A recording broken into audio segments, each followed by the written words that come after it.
There is a moment in every life when you decide to rise, to stand taller than your fear, to speak louder than your doubt, to chase the vision that sets your soul on fire. This is that moment. And here, we walk it together with stories that awaken, voices that inspire, and truths that set you free. This is Positive Talk with Kevin McDonald, where hope has a voice, and that voice is yours.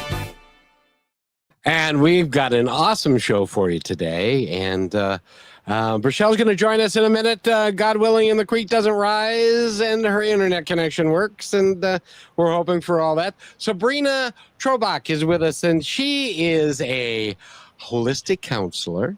And she's got a practice, and she lives in the beautiful state. If you've never been to British Columbia, I really encourage you to go there. It is just a beautiful area.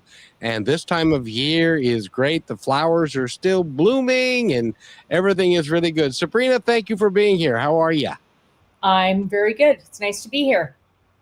And thank you for having a good internet connection. That's really positive. So tell us a little bit about you and the work that you do. Sure. So I am a registered clinical counselor. I have my own counseling practice. It's called Trobak Holistic Counselling. And what we do is really work on helping people challenge from that core belief level. So a lot of people often struggle with the core belief, not good enough, not important, not valued. So we look at, what is your core belief? How is it developed? How is it impacting your daily life? And what do we need to do to challenge and change that core belief to being more good enough, important, and valued? That core belief of I'm just not good enough, it seems like it's almost a universal thing because it's almost like that's what we're told from the very early days of our childhood, that you're not this or you're not that. Why do we do that to ourselves? It's almost generational. We often are a reflection of our parents' core belief. And so if our parents' core beliefs are not good enough, not important, not valued, pretty hard for them to teach us anything other than that.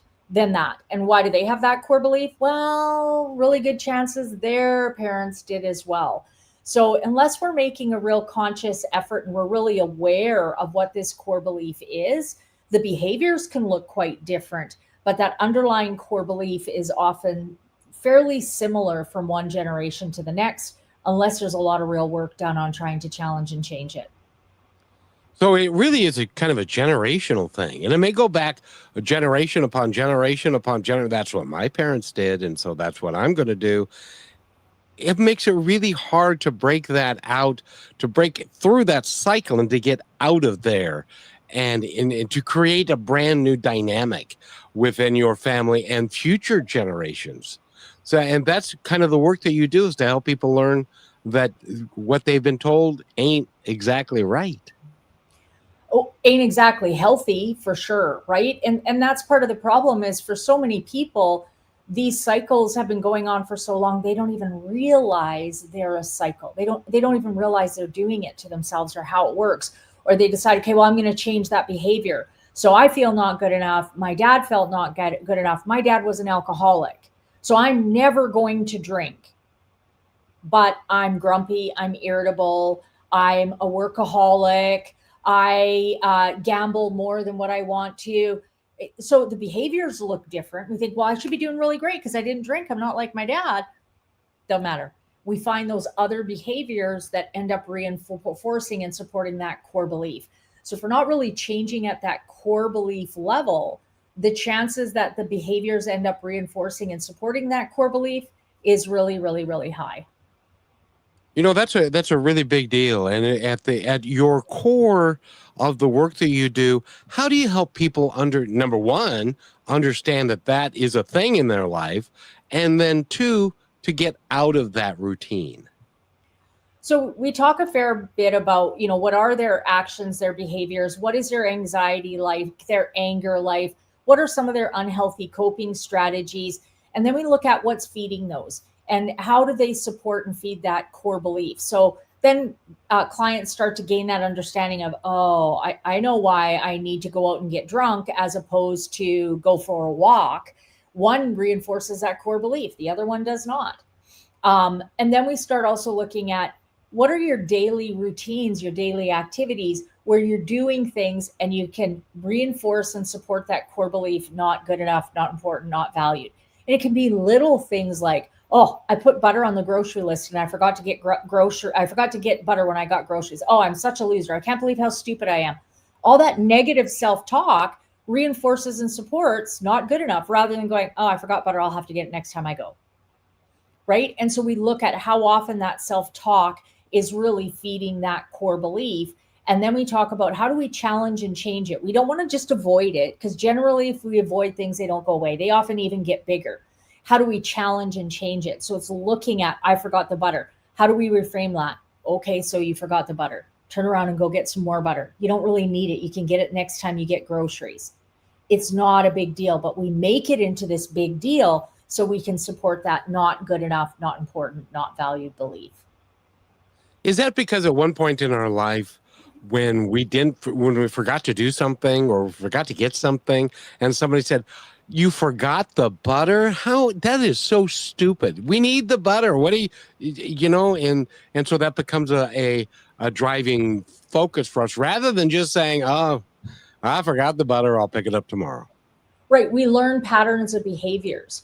Right. And so if I grew up with parents that were really hard on themselves, really hard on each other, where it's, one parent saying, I forgot the butter, or the other parent saying, I can't believe how stupid you are. You forgot the butter.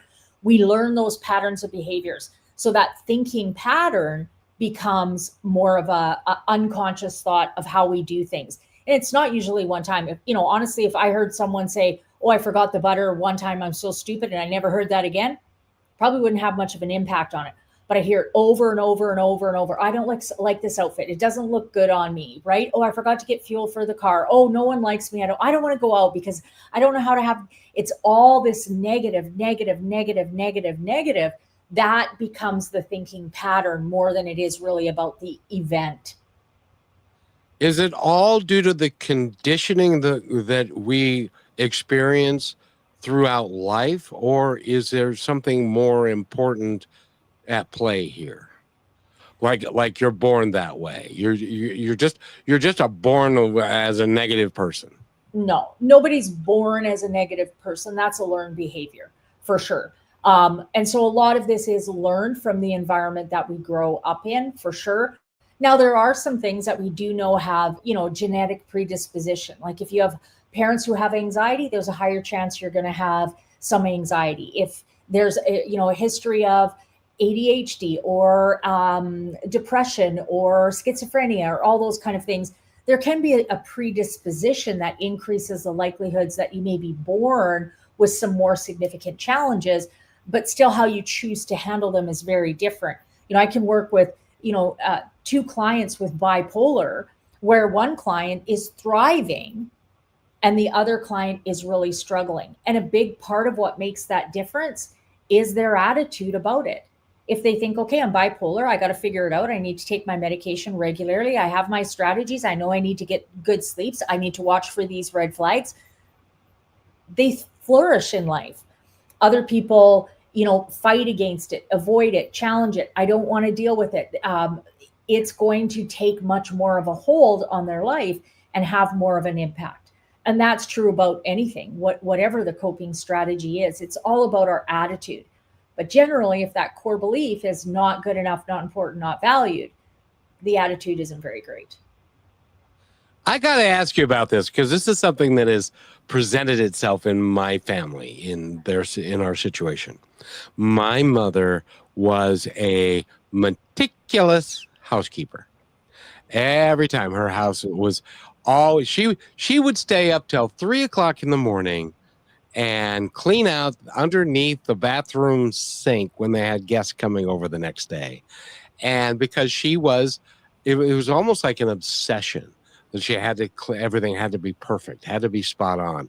Well, her daughter has generated the same ideas about it, but isn't as adept at doing it because she's got a couple of kids and she does all this other stuff. And so she treats it like it's a failing of hers that she doesn't meet her mom's standards. Is that a thing? And how do I help her get out of that? Again, that's a reflection of the core belief, right? If I keep my house clean and tidy and I'm happy with the way it is, and it's messy from times because I have two small kids and I'm content and happy with what it looks like, it's a non-issue. But if I can even do that, but I still beat myself up because my house isn't as clean and tidy as my mom's house is, that's reinforcing and supporting that core belief: not good enough, not important, not valued. Even looking at your mom, the chances that her core belief was not very great is pretty high. She needs to prove that she's good enough by having a really clean and tidy house, right? Well, as soon as you have to prove you're good enough, you don't really believe you are. We often say that our environment is a reflection of what's going on in our head. So if you have an environment where everything is meticulous and perfect and in its exact spot, it's usually a reflection of a very chaotic brain where you're trying really hard to balance it out by having the environment as perfect as possible. But we can also see the other extreme where, it's hoarding kind of scenarios. There's garbage all over the place. There's no clean, no organization, just chaos. That's also a reflection of what's going on. That balance in the middle is my house is tidy and clean and looks lived in. I've had clients who's cleaned their house and they turn around when they're done, they can't tell they clean it because it wasn't dirty in the first place, but they have to clean it. So some of that can be obsessive compulsive disorder, that need to kind of clean things. But even that obsessive compulsive disorder reinforces and supports the core belief: not good enough, not important, not valued. And as long as I'm cleaning and focusing on stuff out here, I don't have to deal with what's really going on inside me. So it's a great distraction from having to deal with what's really going on and how you're really feeling about yourself. Is one of the weirdest things I've ever seen, and my mother used to do this. Occasionally, she'd hire a house cleaner or a housekeeper, and then she would clean the house before the housekeeper came because she didn't want the housekeeper to see that the house was dirty. That is, yeah. My dad would look at her and go, "Elaine, have you lost your mind?" It's actually common. We see a lot of people who do that, where they get a housekeeper, but then they have to clean before the housekeeper comes. So the housekeeper thinks they keep a clean house. So they're wasting the money with the housekeeper and all that kind of stuff. But it's reinforces not good enough, not important, not valued, for sure. That. By the way, I don't know this, Sabrina. Have you ever been to Kenya? No. Well, you have now. This is one of our favorite people, and he is Samuel. Greetings, Brother Kevin, and guest Sabrina. Receive greetings from Kibera slums in Nairobi, Kenya. Watching and listening to you live as our favorite program. Happy birthday, Brother Kevin. It was my birthday yesterday, by the way. And live long so that you continue with this great program. Tomorrow we are celebrating your birthday because what they do on Saturdays is they invite 350 kids over for them to feed them so that they get at least one really good meal a week. And then they are that's in the Kibera Restoration Hope Center during our feeding program. And so that is really cool. And so now you know that you're all over the world. Gotta love that. That's for sure. Yes, indeed. And we need to take a break here in a second. But before we do, I want you to tell us how long that you've been in business and how long your program has been working and all of that kind of stuff. So I started this model of therapy in 2010, really focusing on that core belief: not good enough, not important, not valued. Within 6 months of being up and running, I've had a waiting list, and I hate having to turn people away. So I wrote a book called Not Good Enough: Understanding Your Core Belief and Anxiety, which helps people kind of sort through and figure out their anxiety from a handbook perspective. And that came out just over 2 years ago now. And I assume it's wildly successful. It's getting there, slowly but surely. And by the way, if you want to go to her website, you can do that at trobakholistic.org. Trobak, and that is Trobak holistic.org. And we need to take our little bit of a break, and we will be right back after this. We're going to talk more with Sabrina. I'm going to play this for you, Sabrina, because I think this is something that you can help people with. We'll be right back. Here's another point to ponder by Positive Talk Radio.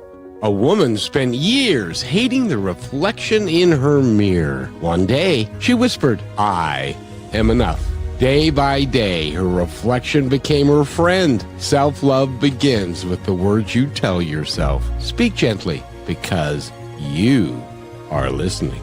This is brought to you by Positive Talk Radio, where stories of hope come alive.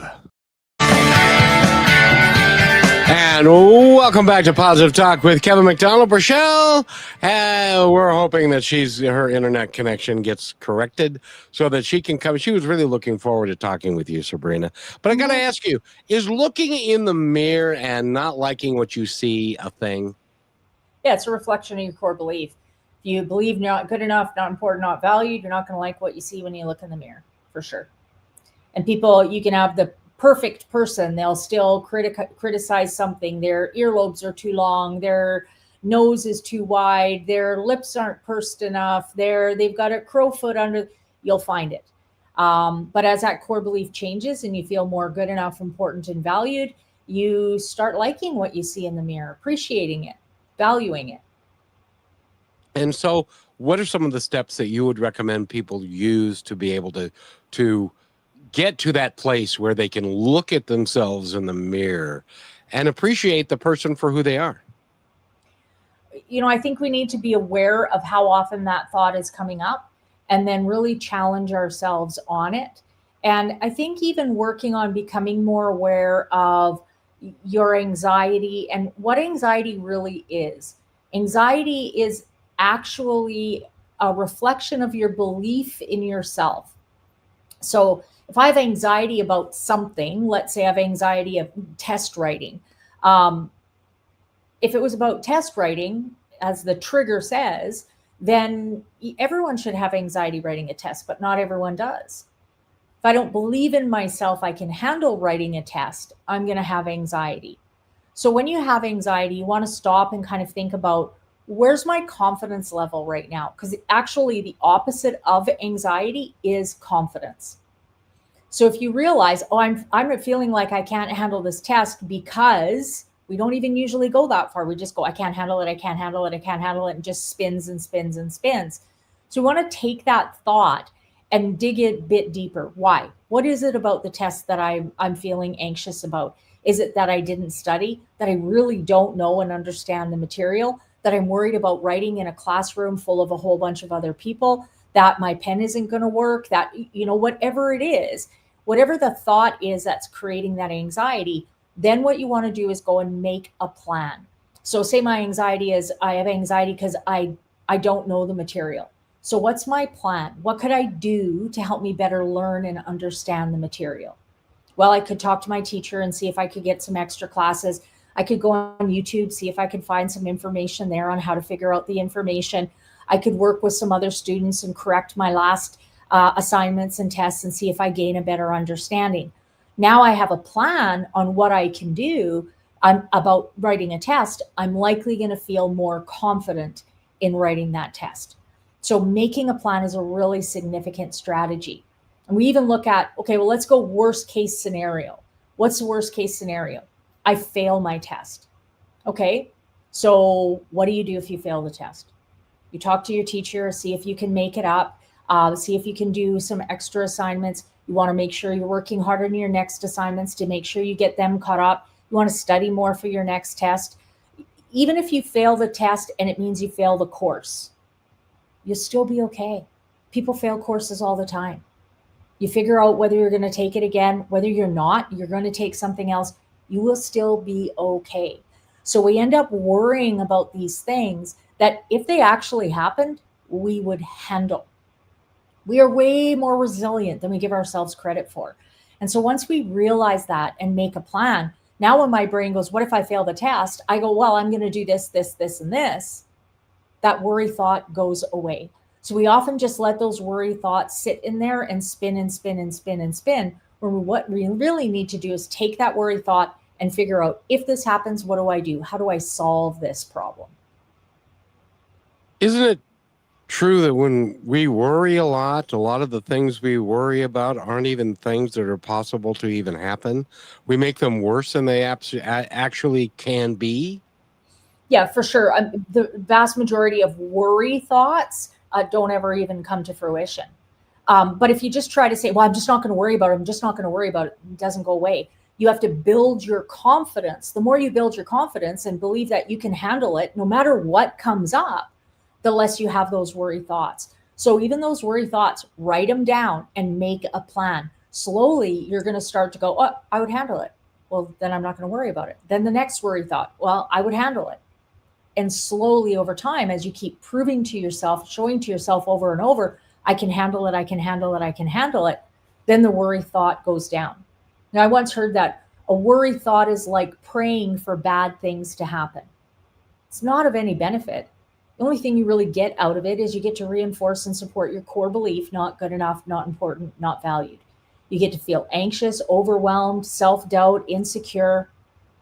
Those all feed that core belief. So we keep doing it, but it's not of any benefit to us for sure. You know, we were doing a podcast earlier today, and the gentleman is a business owner. He does race cars. He's got a farm. He raises chickens and he does all these things. He has 100 employees. He's done very, very well. And he continually said, I don't value who I am. How does that happen with somebody who is, by all external measure, very successful, except in his own head? And I think that's the key word, is external. As long as you're looking out here to do all the things to try to make you feel better, and you're not focused on what's going on inside, you're not going to feel better. If you don't value yourself, that's a hole within you. You cannot fill it with external things. You have to fill it with internal things. So that's figuring out where that core belief is, how it's developed. What are the emotions that you've been suppressing and holding in for years and years and years and years? You can have all kinds of stuff out here that are great distractions, so you don't have to feel with what's really going on inside of you. But until you really do the work on you, you're just going to need another distraction after another distraction after another distraction. And they're never ending, aren't they? No. Well, if you fill it with your own stuff and do your own work, then it'll end. But as long as you keep looking for external validation, it's never going to be enough, because you don't believe you are enough. So no matter what you do, it's never going to be enough. So how do you help when somebody comes to your clinic? How do you help them understand who they are and to live their better life? Because from my standpoint, if you're not enough, if you don't feel you're good enough, if you are always have self-doubt, how do you live your best life? You can't, can you? You don't. No. You often feel like you're kind of on a treadmill and you're going really, really, really, really, really fast, but you're not getting anywhere. And so you really have to stop and just be okay to be within yourself. And most people can't stand that. That's terrifying for them. And so we don't want to just stop and be in yourself. We have to slowly break that down, where you become more and more comfortable to figure that stuff out. One of the key things we do in this model of therapy is baby, baby, baby steps. We take very tiny steps and then we practice until that step feels comfortable before we add another step. Because if I take step after step after step after step, I'm likely going to fail. I'm not going to be successful at it. And so then I get to reinforce and support not good enough, not important, not valued. Slow it down, take a step and practice it. Now I'm slowly, as I'm practicing, I am building that core belief, good enough, important, and valued.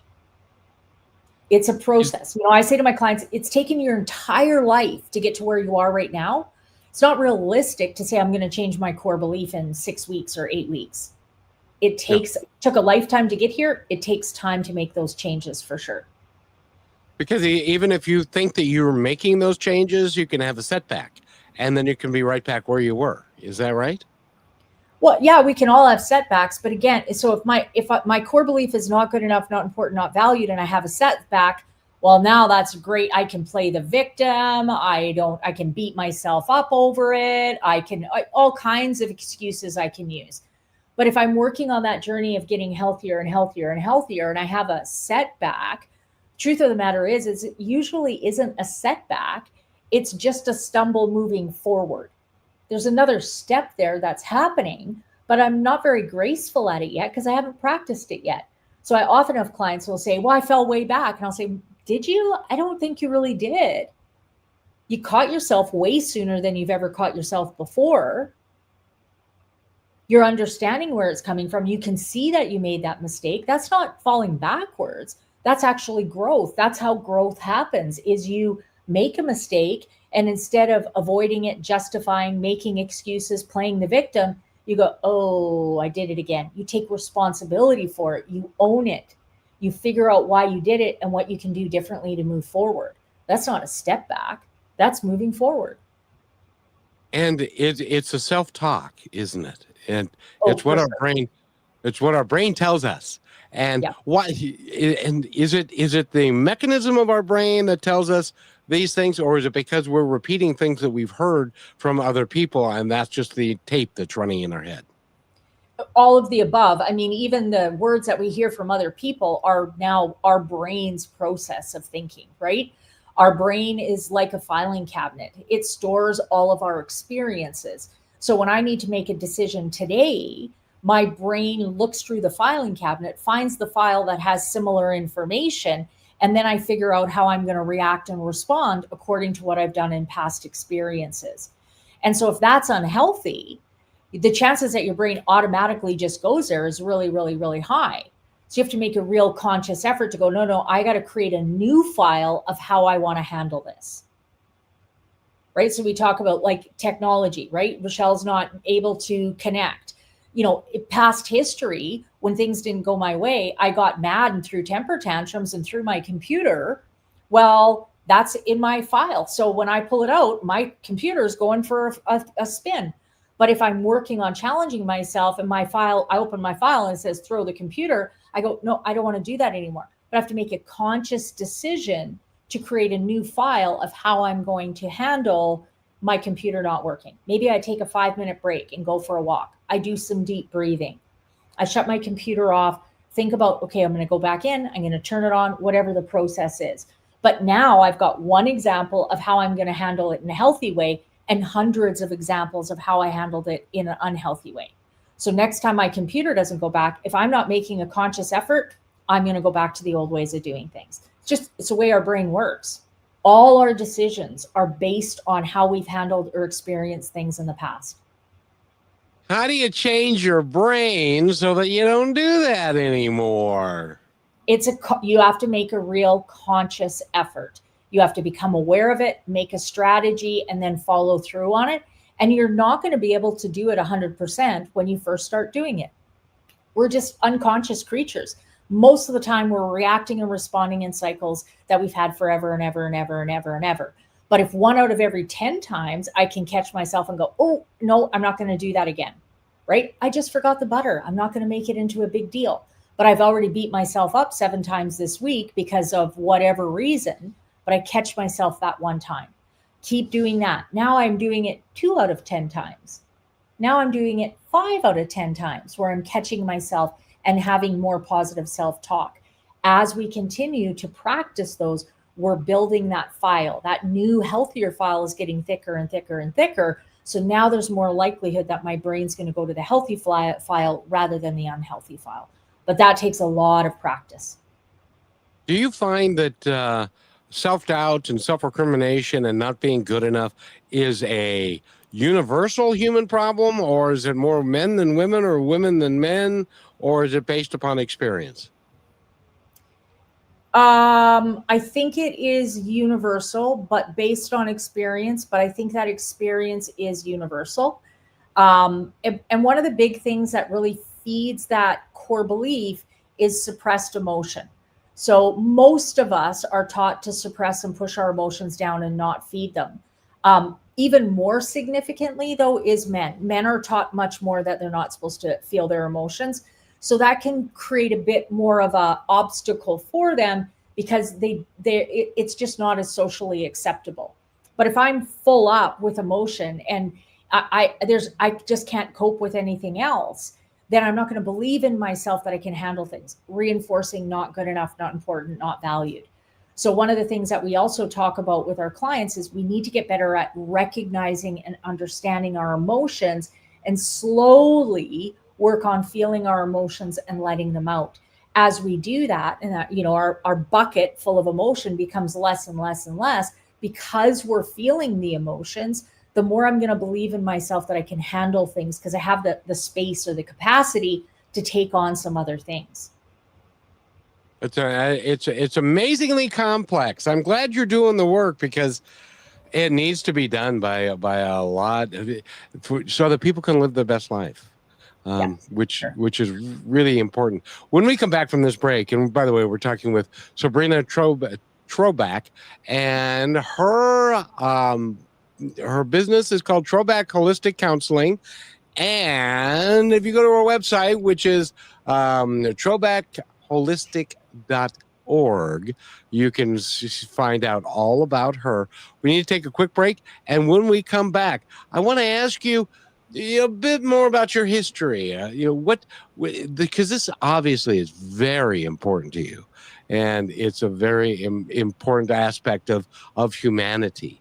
And I'd be curious to know how you all came about doing all of this and stuff, because you're on your website. You've got some great reviews. You've got some great things going on. And your book, by the way, the name of the book again is Not Good Enough: Understanding Your Core Belief and Anxiety. And that is available on Amazon and everywhere else, right? Yeah. Yep. So Sorry, Amazon's the best one for sure. Yep. And we'll be right back. Stay with us, everybody. You're listening to Brushwood Media Network, the best in syndicated talk, news, and entertainment shows.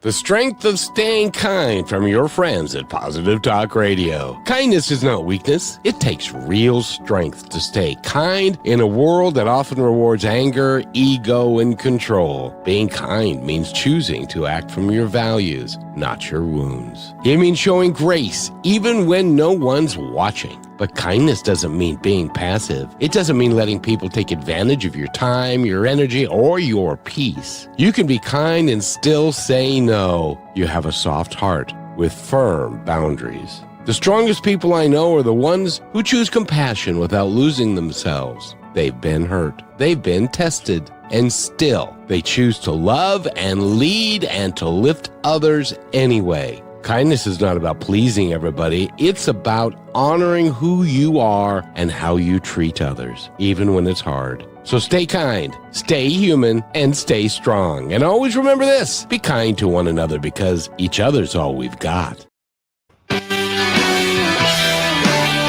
And welcome back to Positive Talk. My name is Kevin McDonald, and Rochelle is experiencing, as they say, technical difficulties. I'm hoping, Sabrina, that she's not throwing her computer all over the place, because that won't do her any good. And especially when did you ever have somebody say, yeah, I got mad and I threw it and then I didn't have it anymore because I broke it. And they feel badly because they did that, but they don't seem to be able to avoid that behavior. That's the cycle. That's what happens. We keep doing the same thing over and over again. And when I do those things, then I get to beat myself up because I know I shouldn't have done it. And so it reinforces not good enough, not important, not valued. It becomes a very hard cycle to break because it reinforces the core belief. It's a good way of beating yourself up and doing the negative self-talk that you've been doing for a really, really long time. So unless you have a real conscious understanding, I always tell my clients, you got to look past the behavior and understand why it's there. Everything we do for a reason. We often just focus on the behavior and try to get rid of the behavior. We need to look at, why is it there? What am I getting out of it? The more we understand why we're doing what we're doing, the more we're going to be able to make long-term change. And everybody's looking for long-term change, but they don't really know how. So if somebody well, first of all, I promised everybody that we talk a little bit more about your backstory. What got you started in this? Was it something that when you were a young person that you always wanted to do this type of work, or how did it come to you? Which is kind of a natural progression. I always wanted to be a teacher. Even in kindergarten, I was the kindergarten helper, helping other kids tie their shoes.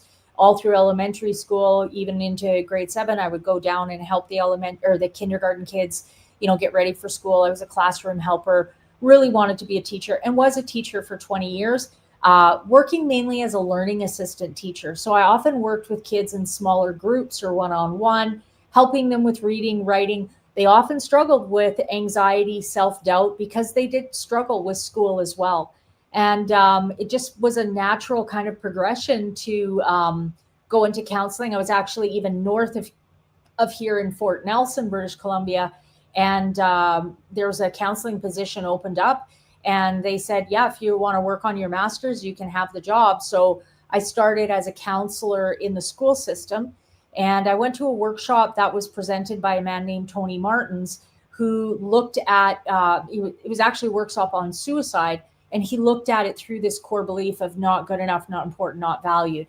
At the end of the 3-day workshop, I just thought, this is what I want to do. So I talked with Tony, and we kind of went back and forth for about a year, and he agreed to teach me his model of therapy.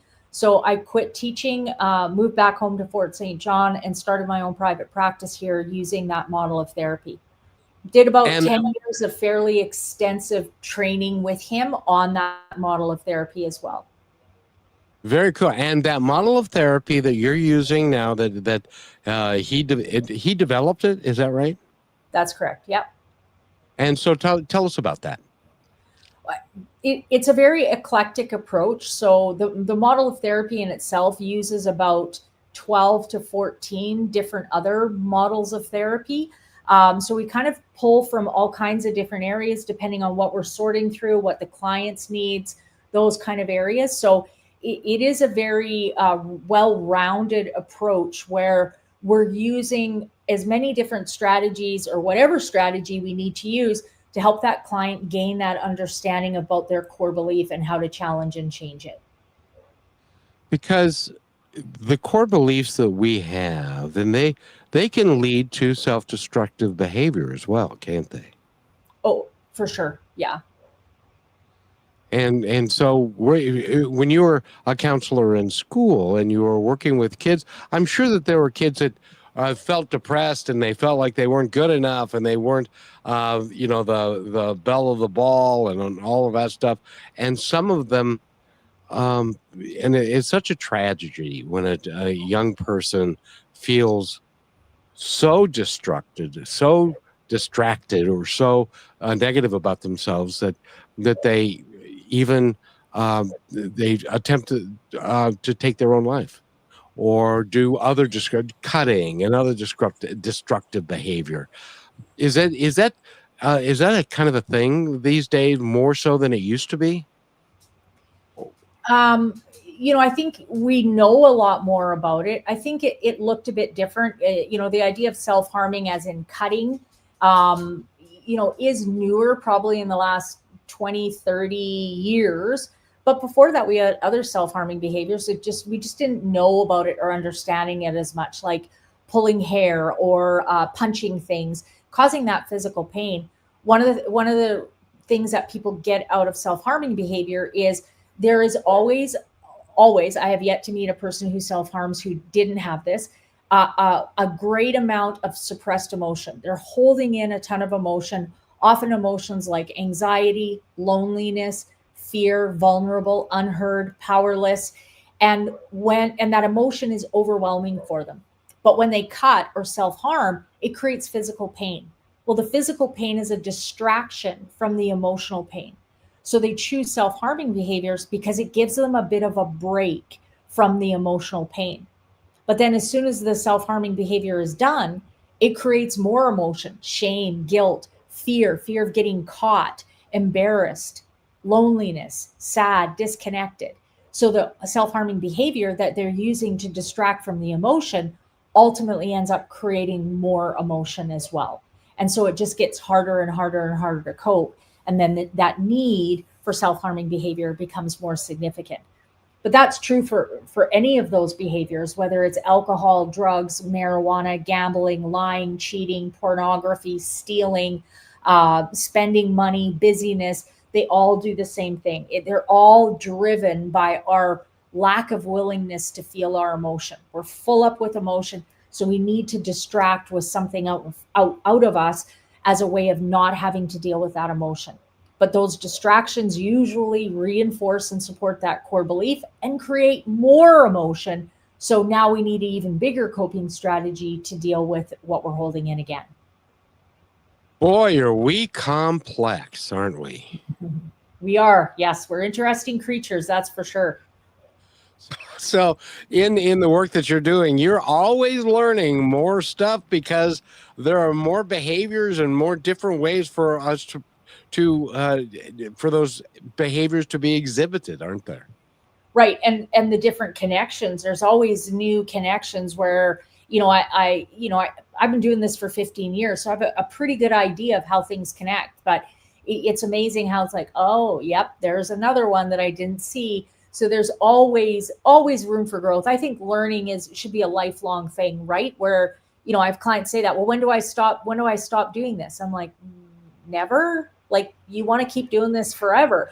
The hope is, as you keep doing it and practice it more and more and more, it becomes more natural. It takes less effort, less work, less thought, but you want to be doing these kind of things for the rest of your life.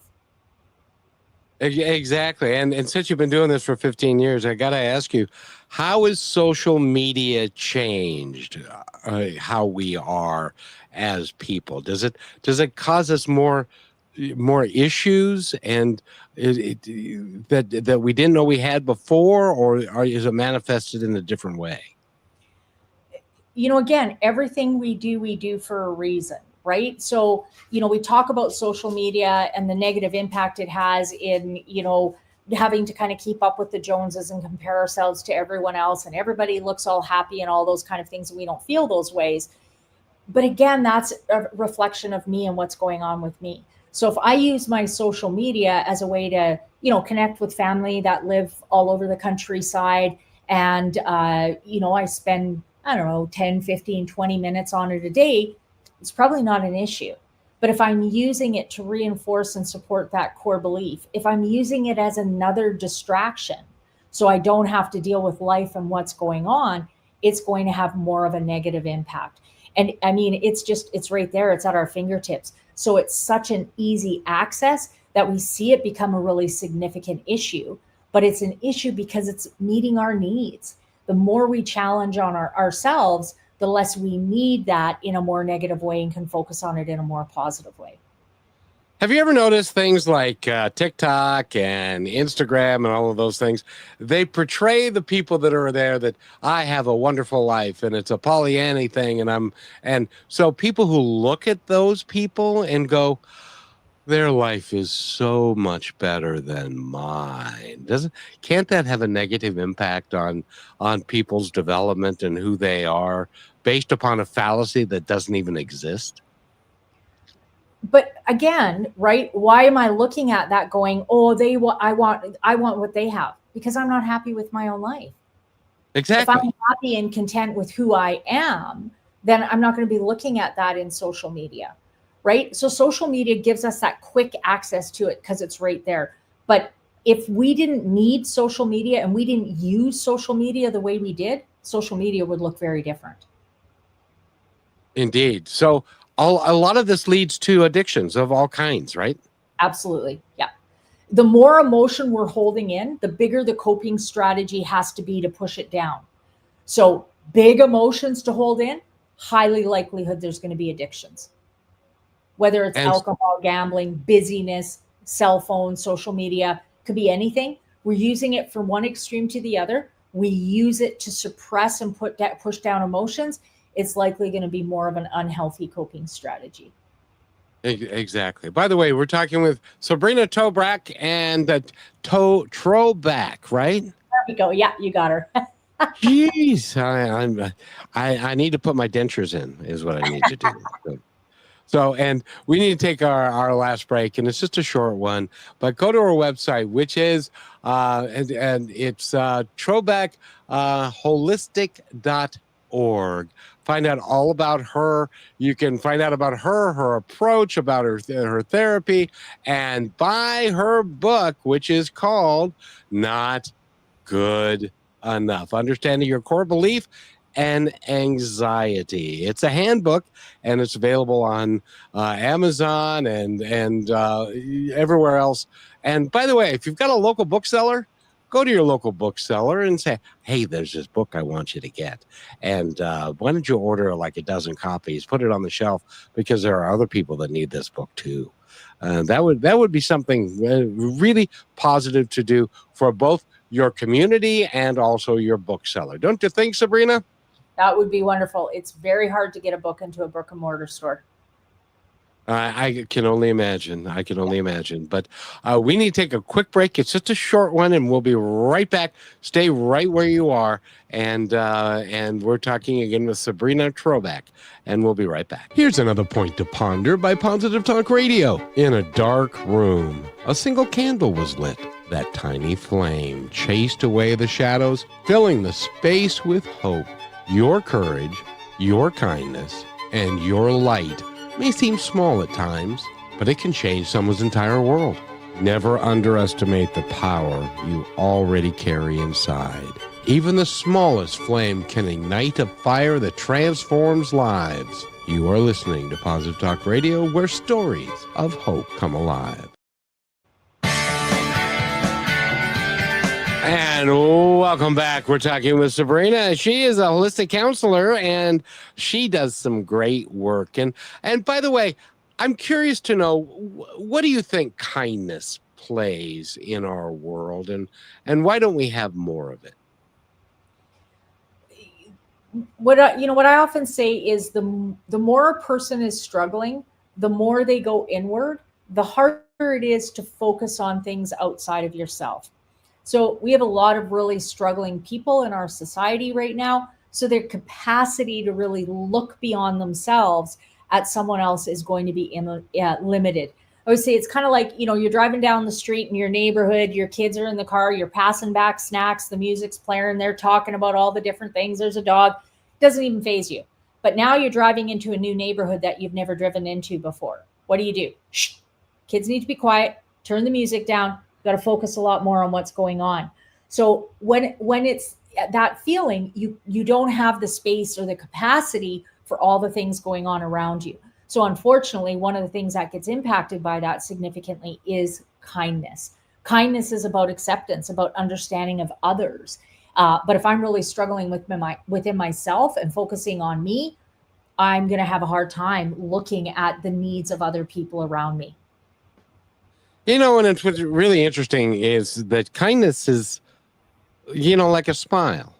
When you smile at the checkout counter, or you smile at somebody on the street, or you smile at your bus driver. I used to drive a bus, and nobody ever smiled at me. But it's just kind of the way it goes. But kindness is free. It doesn't cost anything, but it can be very uplifting to the person who is giving the kindness, can't it? Yeah, for sure. And the person who's receiving it. But if you've got a lot of self-doubt, if you believe that you're not good enough, you're not important, you're not valued, you don't think you really have a lot to offer others. It's one of the things we talk about in the counseling journey is I say to them, okay, in the grocery store, I want you to just smile at one person. Oh, what do you mean? Smile? What? I can't do that. Yes, you can. Just smile at one person. That's it. And that's a big deal for some people. If you've got really high anxiety, if you're stressed out about going to the grocery store already because you have social anxiety, you're afraid you're going to forget things on the list, you don't know how much money you've got in your account, and now you want me to smile at someone else? It's like, I don't have the capacity for it. I don't have the room for it. But once you start doing it, you realize the reward of doing it. But that first step is really hard. And that's true for most things. Whenever we try something new, it's often that very first step that really is the most challenging and the most scary. Once we take that first step, we go, well, that wasn't that bad. I actually even kind of enjoyed it. And then we're more willing to take that next step. But, even something like just being kind can feel like a lot for people that are just doing everything they can to try to hold their selves together, let alone try to make someone else happy. It's just too overwhelming. That sheds a whole different light on somebody that is got a frown on their face and is not looking people in the eye and you're thinking, oh, they're stuck up or it may be because they don't feel confident enough to be able to look somebody in the eye or to smile because no, they're not going to take it the right way, or they're going to be. Is that so? Sure, in your own head, oh, they're going to think I'm creepy. They're not, they're not going to know what to do. What do I do after I smile? You talk yourself out of it for sure, right? It's all that core belief: not good enough, not important, not valued. Why would anyone want me to smile? The negative self-talk that you can do to justify that core belief and justify yourself out of the healthier behavior is really, really, really high. I went to a conference one time, and they said one of the things that it was like a 3-day thing, and he said during the course of that, he said, by the way, the stories that you have told yourself are not true. And people would say, what do you mean it's not true? I did this, and you made it all up. And you made it much worse than it probably actually was.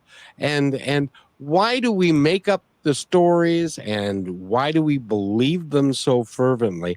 I have relatives that tell me stories of things that I know did not happen, but it suits their narrative to be able to say, yeah, it was so terrible, and this was the story, and this is what happened, and da.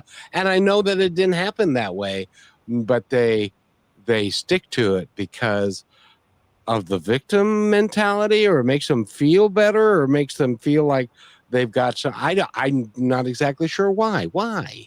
It supports that belief about themselves, right? If I believe I'm not good enough, not important, not valued, I don't have any worth, then those stories fit, right? And I'll see that. Like, I'll have a client that'll say, oh, I got a text from my brother, and he was being really mean and vicious, and he's so horrible. I'll be like, okay, read the text out loud to me. So they read text out loud. I'm like, what did he say in there that was mean and vicious?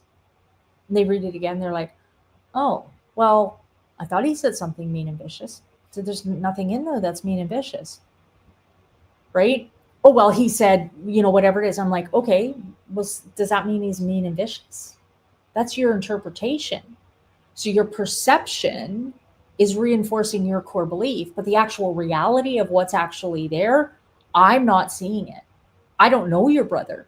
So that text from your brother to me doesn't have any impact on me. But for you, because you perceive it in a very different way, because of the relationship you have with your sibling, you're going to see it very differently. Mark Twain, I can't remember the exact quote, but Mark Twain has a quote that's something along the lines of, it's not really about truth. It's just all these perceptions that are constantly spinning around in our mind. And the truth is usually not even there. It's just how we perceive things. And how we perceive things are going to reinforce and support that core belief.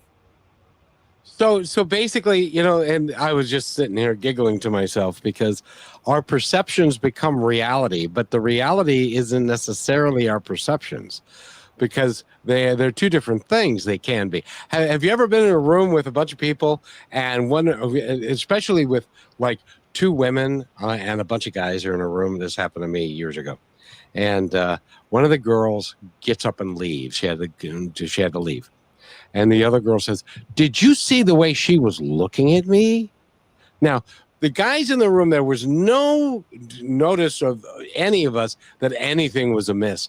But the two girls this one girl was having this thing going on in her brain, and she was creating this scenario that didn't really exist except in her own mind. And how do we get ourselves to stop doing that? Because we can create a very negative situation for ourselves and others by the false perceptions that we create, but just because of our own insecurities. For sure. And, that's what that's often about is, she didn't feel good enough, important, and valued. She felt insecure in that meeting. So she assumed everyone was looking at her funny, or this other woman was looking at her funny, when that likely wasn't even the case, right? And so part of what we talk about is exactly that. I got to become aware of how often I'm doing it. Then I need to challenge myself: is this real? Like, oh, I was so mean to that person. Well, were you? Maybe you were. And if you were, then own it, take responsibility, and move on. But you maybe weren't, and you're just beating yourself up over it. And so, like saying no, right? Oh, no, sorry, I can't do that. Oh, I was so mean. Were you? Or did you just say no in a respectful manner? Well, I said no in a respectful manner. Well, that's not mean. That's you putting a boundary in place. You've got to become more comfortable and okay to do that. Believe in yourself more that you have the right to do it. Then you won't see it so much as mean. But maybe you were mean. Maybe there was a bit of snark in your voice when you said it. Own it. Yeah, I was snarky. So you go back to that person and says, you know what? I'm sorry if I came off a little aggressive. That was not my intention. But no, I'm sorry. I can't do that. So I just take responsibility and I move on. But what we often do is, oh, I was mean. And then I beat myself up in my head over it for days, weeks, months, feeling more and more and more guilt, shame, regret, which just feeds that core belief: not good enough, not important, not valued. And the insidious part about that is the other person may not have even recognized any of that. So that's all a story that you created. Yeah, most people don't even know what's going on outside because they're beating themselves up about their own thing that they did. we are the most crazy creatures, aren't we? And years ago when I was driving a bus, and then I'm going to give you a moment, but years ago when I was driving a bus, I got in trouble, and they send you a little sign that says, "Please see me," to the supervisor.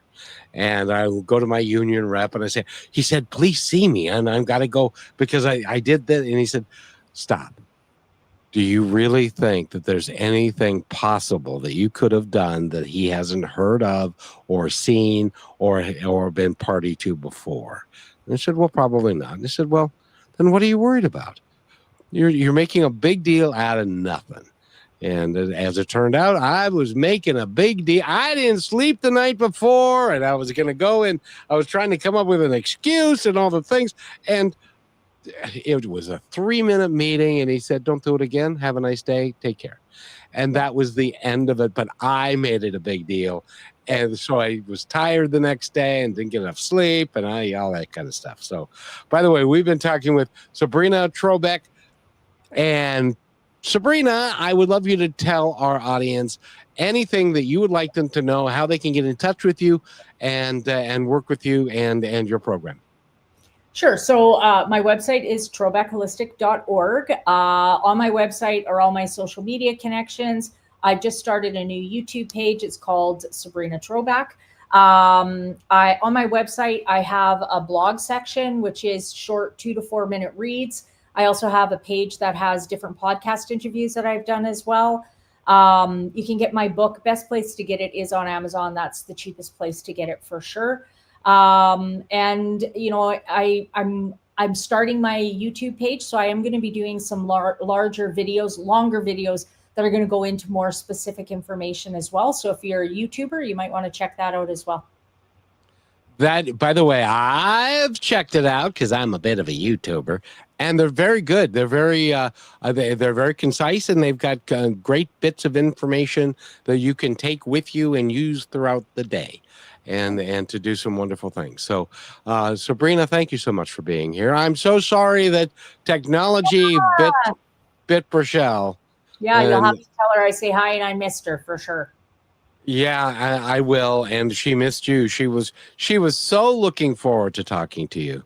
And so I'm so sorry. You're going to have to come back so that because she's got some things that she wanted to talk to you specifically about. Yep. Tell her to give me a call. I'd be more than willing to do that for sure. Absolutely. I will do so. And Sabrina, thank you so much for being here. It's been my pleasure. Thanks for having me, Kevin.